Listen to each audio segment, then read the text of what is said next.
سب سے پہلے عقیدہ کی لغوی تعریف. عقیدہ کا لفظ کس سے ہے؟ عقد سے. عقد، اور عقد کہتے ہیں ربط الشیء، کسی چیز کو باندھنا. اسی سے ہے اعتقدت کذا، میں نے اس طرح کا عقیدہ اپنایا. یعنی عقیدہ کا لفظ عقد سے ہے. عقد کا معنی گرہ لگانا، اور اعتقدت کا معنی ہے میں نے عقیدہ بنایا، یعنی اپنے دین کے بارے میں گرہ لگائی. عقدت علیہ القلب والضمیر، میں نے اس بات پر دل اور ضمیر سے گرہ لگائی. یعنی عقیدہ پھر کیا ہوا کہ وہ چیز جس پر انسان اپنے دل و ضمیر کے ساتھ گرہ لگاتا ہے، اس کو باندھ لیتا ہے، جسے کہتا ہے نا کہ پلے باندھ لیتا ہے. اور عقیدہ وہ چیز ہے ما یدین بہ الانسان، جس کے ساتھ انسان اپنا دین اختیار کرتا ہے، جس پر انسان کے دین کا انحصار ہوتا ہے. کہا جاتا ہے کہ فلاں کا عقیدہ اچھا ہے، اس کا عقیدہ درست ہے، تو معنی کیا ہے؟ یعنی شک سے سلامت ہے، شک سے محفوظ ہے، درست ہے. تو بنیادی طور پر عقیدہ دل سے تعلق رکھنے والا عمل ہے، یعنی دل سے کسی چیز پر ایمان لانا اور اس کی تصدیق کرنا. واضح؟ لغوی معنی سے اصطلاحی معنی، اور عملی اس کی تطبیق یا عملی امپلیمنٹیشن کس طرح ہوگی، یعنی کس طرح آپ اس کو سمجھیں گے. مثلا اگر میں آپ سے پوچھوں یا آپ جا کے کسی سے پوچھیں کہ عقیدہ کیا ہوتا ہے، چلیے ایک چھوٹا سا سوال ہے، جا کے آپ میں سے ہر ایک اپنے بہن بھائی سے ادھر ادھر سب سے پوچھیں آپ کے خیال میں عقیدہ کیا ہوتا ہے. لوگ ہو سکتا ہے یہ بھی کہیں کہ وہ کیا ہوتا ہے، یعنی یہ بھی جواب متوقع ہے. دیکھیے پھر کل آپ انٹرسٹنگ جواب لے کر آئیے.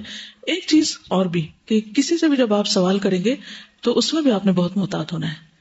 یعنی آپ نے ان سے ٹانٹنگ وے میں نہیں پوچھنا، ان کو بلیٹل نہیں کرنا کہ ہم ان کو ٹیسٹ کرنے جا رہے ہیں، ان کو آتا جاتا کچھ نہیں، ہم ذرا ان کو کچھ بتائیں. یہ نہیں، سمپل بہت. سب سے پہلے اپنی اصلاح کرنی، اپنے اندر ہمدردی لانی ہے، ہمبل ہونا ہے، اور ایک دل سوزی کے ساتھ آپ نے دوسرے سے پوچھنا ہے کہ عقیدہ کیا ہوتا ہے، تمہارے خیال میں عقیدہ کیا ہوتا ہے. پھر آگے چلتے ہیں تو مزید آپ اس میں اور سوال بھی اس کو لمبا کر سکتے ہیں کہ کیا عقیدہ ضروری ہوتا ہے، اور درست عقیدہ کیا ہوتا ہے مثلا. تو اس کے سب سے پہلے پریسائز جواب آپ کو خود آنے چاہیے کہ ہوتا کیا ہے، کیا چیز ہے عقیدہ. کہ عبادت میں کوئی اور شریک نہ ہو، بت وغیرہ تو دور کی بات ہے، کوئی اور انسان بھی شریک نہ ہو، یعنی کسی کی تعریف یا کسی کو خوش کرنے کے لیے انسان کوئی کام نہ کر رہا ہو، بلکہ اللہ ہی کے لیے کرے، کیونکہ اللہ نے پیدا اس لیے کیا ہم کو، یعنی کمپلیٹ ایلیمینیشن آف شرک. یہ سورۃ الکہف کی آخری آیت ہے 110 110. سورۃ الزمر آیت 65 میں اللہ تعالیٰ فرماتے ہیں وَلَقَدْ أُوحِيَ إِلَيْكَ وَإِلَى الَّذِينَ مِن قَبْلِكَ لَئِنْ أَشْرَكْتَ لَيَحْبَطَنَّ عَمَلُكَ وَلَتَكُونَنَّ مِنَ الْخَاسِرِينَ. حالانکہ تمہاری طرف یہ وحی کی جا چکی ہے. کس کی طرف؟ نبی صلی اللہ علیہ وسلم کی طرف، اور ان لوگوں کی طرف بھی، یعنی پیغمبروں کی طرف جو گزشتہ تھے، جو تم سے پہلے تھے. کیا کہ اگر تم نے شرک کیا تو تمہارے عمل برباد ہو جائیں گے. یہ کن سے کہا جا رہا ہے؟ سارے انبیاء سے کہا جا رہا ہے، سارے لوگوں سے کہا جا رہا ہے، اور تم نقصان اٹھانے والوں میں شامل ہو جاؤ گے. یعنی اللہ تعالیٰ نے اتنی واضح طور پر یہ بات بتا دی کہ اگر کسی کے بھی عمل میں شرک ہوا، یعنی کسی کے اندر بھی اگر ذرہ برابر شرک ہوا، تو اس کے باقی اعمال قبول نہیں ہوں گے. اس لیے اگر ظاہری طور پر لوگ بہت کچھ بھی کر رہے ہوں، بڑے بڑے چیریٹی کے کام اور زمین آسمان کے خلابے ملا دیں، لیکن اگر انہوں نے اپنے رب کو نہیں پایا، اس کی قدر نہیں کی، اس کو نہیں پہچانا، اور اپنی زندگی کا مقصد نہیں پایا. مقصد کیا ہے؟ وَمَا خَلَقْتُ الْجِنَّ وَالْإِنسَ إِلَّا لِيَعْبُدُونَ. اور کیسی عبادت؟ جیسے میں نے کہا تھا نا کہ کیا کرنا اور کیا نہیں کرنا. عبادت تو کرنا ہے، بہت سے لوگ عبادت کر رہے ہیں دنیا میں، ہر شخص کسی نہ کسی طرح عبادت میں لگا ہوا ہے، کسی بھی مذہب کا پیروکار، اس کے عبادت کے طریقے موجود ہیں.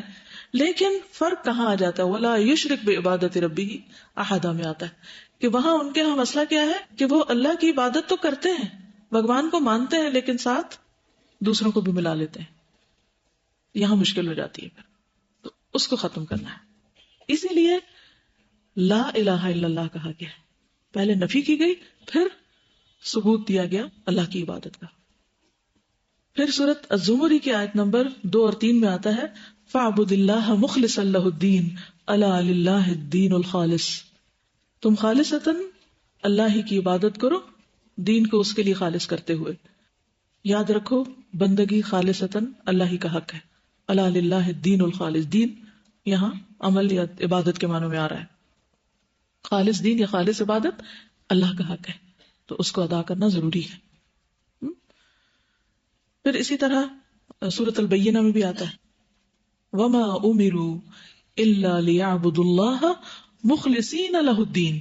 خالی عبادت نہیں کافی، مخلصین له الدین، دین کو اس کے لیے خالص کرنا ضروری ہے کہ ہر کام صرف اس کے لیے ہو، خواہ وہ سجدہ ہو، خواہ وہ دعا ہو، ایاک نعبد و ایاک نستعین، یا پھر کوئی بھی اور زندگی کے معاملات جس میں انسان کسی کو بھی فائدہ پہنچائے تو اس کی جزا اپنے رب سے چاہے. تو ان سب آیات سے ایک ہی بات پتہ چلتی ہے کہ اگر انسان کی عبادت میں شرک پایا جائے تو اس کے عمل قبول نہیں ہوتے. اور تمام انبیاء کو اگر آپ دیکھیں، ہر رسول نے آ کر سب سے پہلا پیغام لوگوں کو کیا دیا؟ لوگوں نماز پڑھو. کس چیز کا پیغام دیا؟ سب لا الہ الا اللہ کا دیا. اللہ سبحانہ وتعالیٰ سورۃ النحل میں فرماتے ہیں 36 وَلَقَدْ بَعَثْنَا فِي كُلِّ أُمَّةٍ رَسُولًا أَنِ اعْبُدُوا اللَّهَ وَاجْتَنِبُوا الطَّاغُوتَ. یاد رکھیے ہر جگہ ڈوز اینڈ ڈونٹس دونوں آئیں گے، کیا کرنا اور کیا نہیں کرنا، کیونکہ صرف ایک چیز، صرف ایک سٹیٹمنٹ سے بات ثابت نہیں ہوتی جب تک اس کا اپوزٹ نہ بتایا جائے کہ کیا نہیں کرنا. ترجمہ کیا ہے کہ ہم نے ہر امت میں رسول مقرر کیے، بھیجے، اور انہوں نے جا کے سب نے ایک ہی پیغام دیا ان اعبدوا اللہ، کہ لوگوں اللہ کی عبادت کرو، اور واجتنبوا الطاغوت، طاغوت سے اجتناب کرو. طاغوت کیا ہے؟ اللہ کے سوا ہر وہ قوت، ہر وہ چیز چاہے چھوٹی ہو یا بڑی جو اللہ کی عبادت سے روکے یا اس سے انسان کا رخ پھیرے، اپنی طرف موڑے، چاہے وہ کوئی ایسا شخص ہی کیوں نہ ہو جو آپ سے اللہ کی محبت سے بڑھ کر محبت چاہے. والذین آمنوا اشد حبا للہ. ہر اس کی پھر آگے ڈیٹیل میں بعد میں جائیں گے کہ طاغوت میں کون کون آتا ہے اور کس طرح طاغوت، یعنی طاغوت بیسیکلی کیا؟ سرکش قوت، کہ کوئی بھی قوت جو اللہ کے مقابلے میں آپ کو اپنی بندگی کی طرف بلائے، اپنی بات ماننے کے لیے کہے، تو اس کا انکار کرنا ہے کہ جی یہ اللہ کا حکم ہے، یہ میرے لیے ماننا ضروری ہے. تو پیغمبروں نے سب سے پہلے لوگوں کے عقیدے کی اصلاح کی، ایک اللہ کی عبادت کی طرف ان کو بلایا، اور اس کے علاوہ سب کی عبادت سے، بندگی سے روک دیا. سورۃ الاعراف آیت نمبر 59، 65، 73، 85 آپ سب نے پڑھی ہوگی، دوبارہ چیک بھی کر لیجئے. سب پیغمبروں نے آ کے کیا کہا؟ اعبدوا اللہ ما لکم من الہ غیرہ، لوگوں اللہ کی عبادت کرو، اس کے سوا تمہارا کوئی بھی الہ نہیں، کوئی معبود ہے ہی نہیں. اور الہ کیا ہوتا ہے انشاءاللہ اس لفظ کی بھی ڈیٹیل آگے چل کے بتائیں گے آپ کو، لیکن فی الحال ہم سب کو معلوم ہے کہ ہم معبود کے معنی جس کی عبادت کی جاتی ہے. تو ما لکم من الہ غیرہ، اس کے سوا کوئی معبود ہے ہی نہیں کہ جس کو عبادت کا حق ہو، کہ انسان اللہ کو چھوڑ کے اس کی غلامی یا بندگی یا اس کی خواہشات کے پیچھے چلے، یہ نہیں ہو سکتا. نوح علیہ السلام کی مخالفت کس بات پر تھی؟ اگر آپ صرف اخلاق کی تعلیم دیتے تو کوئی ان کو کچھ کہتا؟ کچھ بھی نہیں کہتے، سب بہت خوش ہوتے ہیں ان سے. ہود علیہ السلام کی مخالفت کیوں ہوئی؟ صالح علیہ السلام کے پیچھے کیوں لوگ پڑے؟ شعیب علیہ السلام کو کس چیز کی مخالفت تھی؟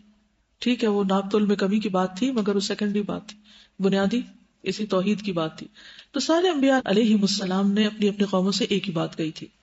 نبی صلی اللہ علیہ وسلم مکہ میں 13 سال ٹھہرے اور لوگوں کو توحید ہی کی دعوت دیتے رہے، کیونکہ اسی پر اسلام کی عمارت قائم ہوتی ہے. مدینہ میں آ کر پھر وہ عمارت تعمیر ہوئی، لیکن مکہ میں اس کی بنیادیں پڑی.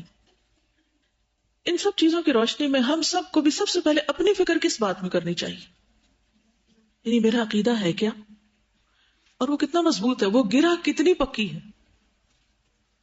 مثلا آپ گر رہے ہیں کہیں سے اور آپ نے کوئی رسی پکڑنی ہے جس سے پکڑ کے آپ نے اوپر چڑھنا ہے، اور اگر آپ کو پتا ہو کہ وہ رسی کی جو گرہ ہے اوپر وہ ڈھیلی ہے تو پکڑیں گے اس کو، کیا وہ بچائے گی آپ کو رسی پکڑے ہوئے؟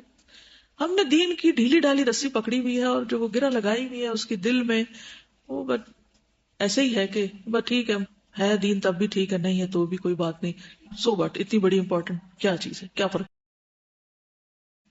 تو سمپل ورڈز میں عقیدہ وہ چیز ہے جس پر انسان کے دین کی بنیاد ہے، یعنی جس کے ساتھ انسان اپنا دین اختیار کرتا ہے. وہ پہلی برک، وہ پہلی گرہ، وہ پہلا سیڈ جس سے انسان کے عمل کا پھر پورا ایک درخت بنتا ہے. تو عقیدہ پھر کیا ہوا؟ شریعت میں عقیدہ کس کو کہتے ہیں؟ اللہ تعالی، فرشتوں، رسولوں، کتابوں، یوم آخرت اور اچھی بری تقدیر پر ایمان لانا. انہیں ایمان کے ارکان بھی کہتے ہیں. تو یہ جو ایمان کے ارکان ہیں بیسیکلی یہ عقیدہ ہے. اس میں ہم وہ ڈیفینیشن پڑھتے رہتے ہیں نا، ایمان مفصل اور ایمان مجمل، اور پھر کہتے ہیں آمنت باللہ وملائکتہ وکتبہ ورسلہ والیوم الآخر والقدر خیرہ وشرہ من اللہ تعالی والبعث بعد الموت، آخر میں آتا ہے. ٹھیک ہے، اور اسی کی دلیل آپ کو یاد کرائی گئی آج، آمن الرسول بما انزل الیہ. اب رسولوں کا بھی عقیدہ کیا ہوگا، کس پر بیسڈ ہوگا؟ بما انزل الیہ، وحی الہی پر، من ربہ، والمؤمنون، اور سارے مومنوں کا یہی عقیدہ. کل، سب کے سب جو اس دین پر، دین اسلام پر، وہ کیا کریں گے؟ کل آمن، بولیے نا باپ، اسی لیے تو یاد کرایا، باللہ،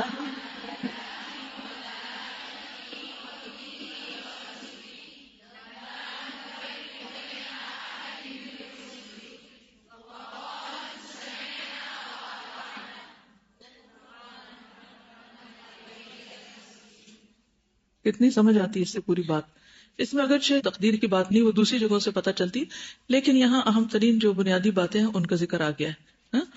اور اس کے بعد آپ دیکھیے کہ جب یہ آپ ایمان لے آئے، ایمان بالغیب سے تعلق رکھتی نہیں چیزیں، تو پھر آپ نے کیا کہنا ہے؟ سمعنا واطعنا. اس کے بعد کوئی غلطی ہو جائے، ربنا والیک المصیر میں آخرت بھی آ گئی ہے انڈائریکٹلی. ٹھیک ہے، والیک المصیر، واپسی کا راستہ آخرت کا راستہ ہے. ٹھیک، لا یکلف اللہ نفسا لہا ما وعلیہا ربنا ان نسینا.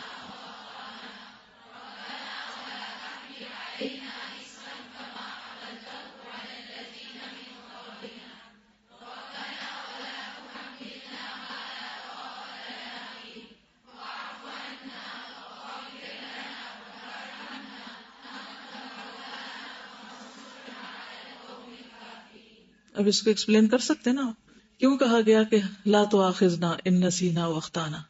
جتنا بھی علم ہو، کہیں نہ کہیں بھول چوک ہو جاتی. ہاں، اور پھر عقیدے کی وجہ سے مشکلات بھی آتی ہیں. پچھلے لوگوں کا، پچھلی امتوں کا کیا حال ہوا؟ نبی صلی اللہ علیہ وسلم کی مخالفت کس بنا پر ہوئی؟ اگر آپ صرف اچھے اخلاق کی تعلیم دیتے جس پر آپ دور نبوت سے قبل اس چیز پر خود بھی تھے تو کچھ مشکل نہیں تھی. سارا مکہ آپ کا شدائی تھا، الصادق الامین، سب آپ کی بہت تعریف کرتے تھے. لیکن جو ہی آپ نے عقیدے کی بات شروع کی کہ لوگوں لا الہ الا اللہ کہو، تو وہی چاہنے والے مخالف ہو گئے. ولا تحملنا ما لا طاقت لنا بہ، اور ایک حد تک ہی ہم اس بوجھ کو اٹھا سکتے ہیں. واعف عنا واغفر لنا وارحمنا انت مولانا، پھر رجوع اللہ کی طرف ہے. فانصرنا علی القوم الکافرین. جو یہ عقیدہ نہیں رکھتے پھر وہ دوسرا گروہ بن جاتے. تو بیسیکلی انسان دو حصوں میں ہے، ایک وہ جو توحید کے اوپر ہے اور ایک وہ جو توحید پر نہیں ہے. ٹھیک، اب یہ ہے کہ شریعت کی دو بنیادی قسمیں ہیں. اس میں ایک عقیدے سے متعلق ہے جو بنیاد ہے، اور دوسری اعمال سے متعلق ہے. یعنی جن چیزوں کا اللہ نے ہم کو مکلف قرار دیا ہے اس میں ایک کا تعلق دل سے ہے اور دوسرے کا تعلق باقی جوارح سے. کل میں ایک کتاب کا ذکر کر رہی تھی نا، فقہ القلوب، 4 والیوم کی کتاب ہے. میں ایک خاتون مفسر کہہ لیں، ان سے ملنے کے لیے گئی تھی جدہ میں. مجھے پتا چلا تھا کہ بہت زبردست علم ہے ان کے پاس. جب بھی مجھے کسی کے بارے میں پتا چلتا ہے تو مجھے شوق ہوتا ہے کہ میں بھی پہنچوں اور ملوں، دیکھوں، جانوں، سیکھوں. تو ان سے ملاقات پر انہوں نے وہ کتاب مجھے دی. تو کتاب کا حق یہ ہوتا ہے کہ جو ہی ملے تو ایک دفعہ اس کی زیارت ضرور کر لیں. ایک گیسٹ کی طرح ہوتا ہے، ایک مہمان کی طرح ہوتی ہے آپ کے پاس. تو آپ ایک دفعہ اس کا حال چال پوچھ لیں کہ بھئی اس کے آگے پیچھے کیا ہے. تو بہرحال میں نے فوراً ہی اس کو کھول کے دیکھنا شروع کیا. اتنی زبردست کتاب تھی، اور اس میں بہت ساری کتابیں میں نے اسی وقت نیت کی. میں مدینہ میں تھی تو میں اس کو پڑھ رہی تھی، تو فوراً میں آپ لوگوں کو یاد کرتی، فوراً پیچھے پلٹتی کہ جاتے ہی میں نے اس کی فوٹو کاپی ایٹ لیسٹ اتنے پیجز کی کرا کے سب کو دے کے اور اس کو پڑھا دینا ہے. اس کا جو مین تھیم ہے وہ یہ کہتے ہیں کہ جو انسان کے جوارح ہیں یہ جوارح ہمارا ہاتھ، پاؤں، آنکھ، کان، ناک، جو باقی جسم ہے، دل کے علاوہ باقی سارا جسم جو ظاہر جسم ہے، جن سے ہم اپنے اعمال سر انجام دیتے ہیں. اس پر بہت کتابیں لکھی گئی ہیں کہ نماز کیسے پڑھنی چاہیے، اور کون سا کام کرنا کیسے چاہیے، کھانا کیسے کھانا چاہیے، پینا کیسے چاہیے، اور ظاہری اعمال پر بہت توجہ ہے، اور اس فقہ پر بہت کچھ لکھا بھی گیا. لیکن یہ سارے اعمال اس وقت تک قابل قبول نہیں جب تک دل درست نہیں، فقہ القلب نہیں پتا آپ کو. تو عقیدے کا تعلق فقہ القلوب سے ہے بیسیکلی، کہ دل کا کیا عالم ہے. اگر بنیاد ہی درست نہیں تو اوپر جتنی مرضی بڑی عمارت ہو سب ڈھہ جائے گی. اس لیے اس کا درست ہونا بہت ضروری. تو انشاءاللہ موقع ملا تو میں نے ٹھانی ہوئی ہے، انشاءاللہ نیت کی ہوئی ہے کہ اس کو پڑھانا ہے، تاکہ آپ کو مزید اہمیت واضح ہو جائے کہ انسان اپنے دل ہی کے ہاتھوں کیسے کیسے دھوکے کھاتا ہے، اور انسان کو خود بھی پتہ نہیں چلتا. اور اگر اس کی سمجھ آ جائے اور اس کی اصلاح ہو جائے، باقی ساری چیزیں پھر آسان ہو جاتی ہیں. تو جو شریعت نے جن کاموں کا ہم کو مکلف قرار دیا ہے وہ دو حصوں میں بانٹے جا سکتے ہیں. ایک حصہ ہے جو عقائد سے متعلق ہے اور ان عقائد کا تعلق دل سے ہے، اور دوسرا اعمال سے متعلق ہے اور اعمال کا تعلق جوارح سے ہے، یعنی باقی اعضاء سے ہے. ٹھیک ہے. تو اس لیے عام طور پر آپ جو اسلامک لٹریچر ہوگا اس میں دو لفظ پڑھیں گے، اعتقادات اور عملیات. تو اعتقادات جو ہیں وہ چیزیں ہیں جن کا بظاہر عمل سے تعلق نہیں، لیکن وہ عمل کے اندر شامل اور عمل کا حصہ ہیں، لیکن بظاہر عمل سے تعلق نہیں، اس کا تعلق دل سے ہے. ٹھیک ہے. جیسے اللہ تعالیٰ پر ایمان، اس کی ربوبیت پر، اس کی عبادت کے واجب ہونے کا اعتقاد رکھنا کہ ہم اس کی عبادت ہی کے لیے پیدا کیے گئے ہیں، تو اس کو دین کی اصل قرار دیا جاتا ہے. یعنی جو دل سے متعلق اعمال ہیں یہ دین کی اصل ہے، ان کو اصول بھی کہا جاتا ہے. اور آپ نے کبھی الاصول الثلاثہ کا نام سنا ہوگا، کبھی سنی یہ ٹرم؟ اسلام کے 3 بنیادی اصول. نہیں، سب نے سنا ہوگا لیکن پتہ نہیں کیونکہ میں ٹرمینالوجی میں بول رہی ہوں. آپ کے ماں باپ نے بچپن سے آپ کو بتایا ہوگا کہ قبر میں جب فرشتے آتے ہیں منکر نکیر تو 3 سوال پوچھتے ہیں. کیا پوچھتے ہیں؟ من ربو کا، ما دینو کا، من نبیو کا.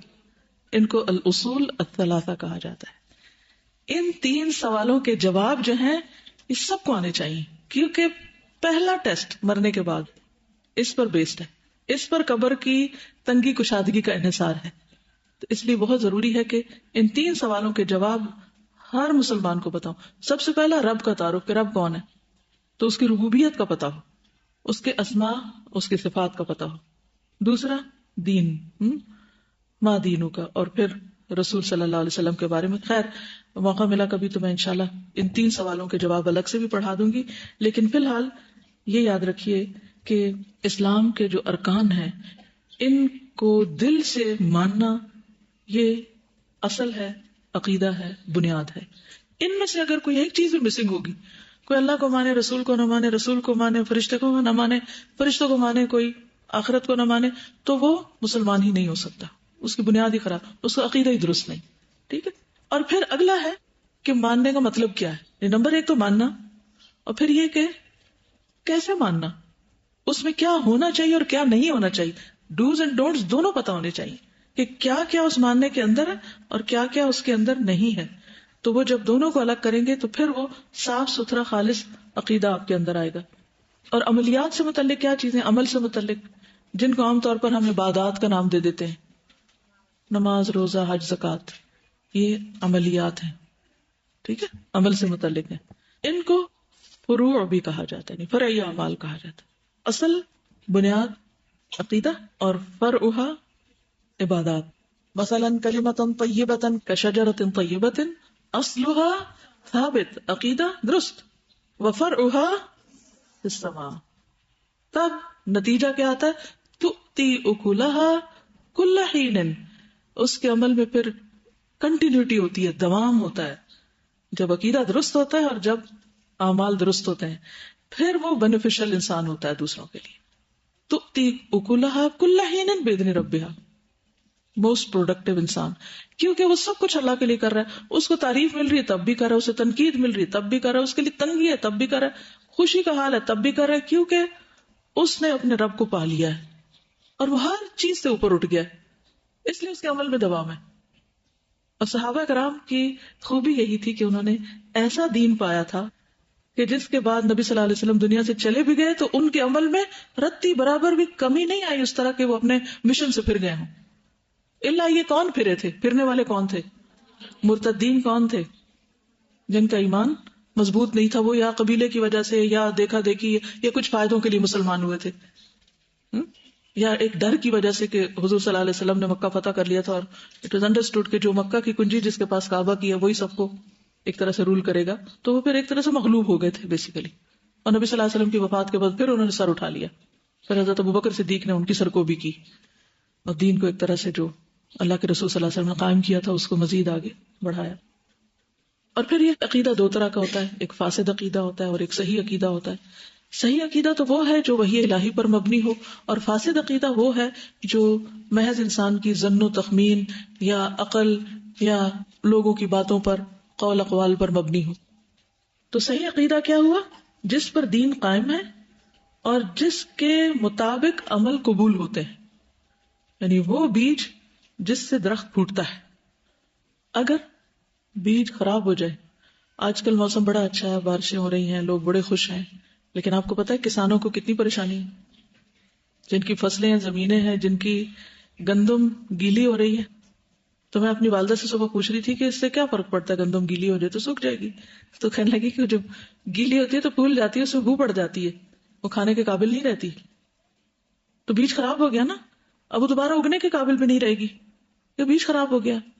تو جب عقیدہ خراب ہو جائے تو اخلاق بھی خراب اور عبادات بھی خراب اور سارے اعمال بگڑ جاتے ہیں. ان میں نہ وہ خوبصورتی ہوتی ہے، نہ وہ خوشبو ہوتی ہے، نہ وہ پھر طاقت دیتے ہیں انسان کو، نہ ہی وہ آخرت میں کوئی اس کے لیے فائدہ مند ہوتے ہیں.